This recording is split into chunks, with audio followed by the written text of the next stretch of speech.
In our group, we started off talking about why youth voice is so powerful, and we said that we're not prejudiced or like the other generations because we haven't lived through some stuff in the past, and we also don't have ulterior motives, like we're not being funded by fossil fuel companies to like not implement policies. Like we are free to speak what we think.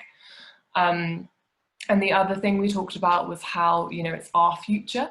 So we will be the most impacted by what's going on at the moment. So we have the most to lose and the most like motivation to change what's happening at the moment.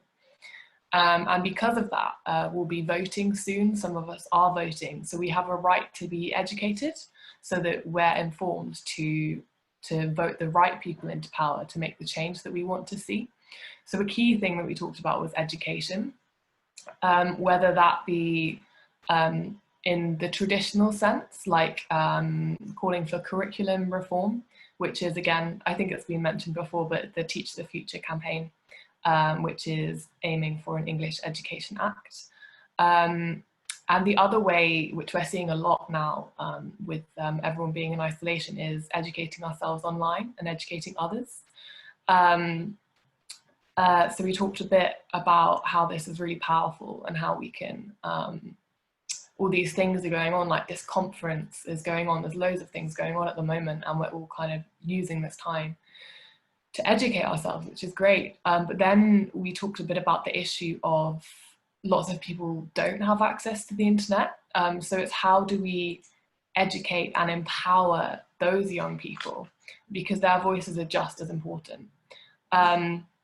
One of the things we spoke about was how some activists are platforming others. So for example, Vanessa Nakate is an activist in Uganda, and she recently gained some media attention and has used that attention to platform other activists in her country who maybe don't have access to what she has access to, which is really, really cool.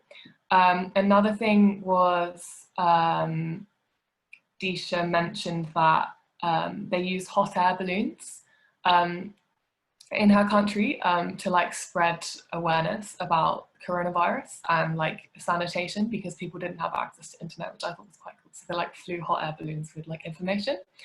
And we talked about art and how that's a really good way to engage people who don't, like any people, whether they have access to internet or not.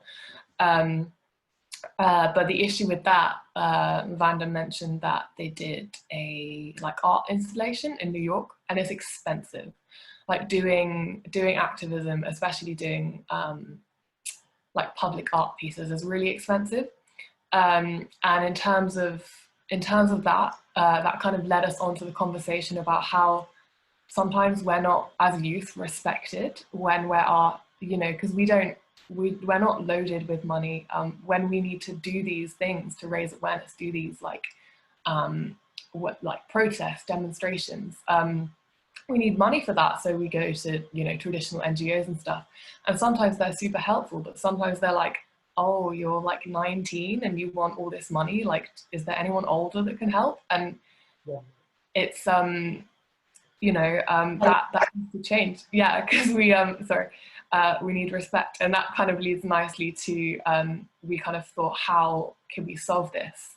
And it can be, our kind of voices can be more legitimized by organizations like WAS and the UN are like involving us in these kind of things. And that kind of brings us nicely to the end of our conversation.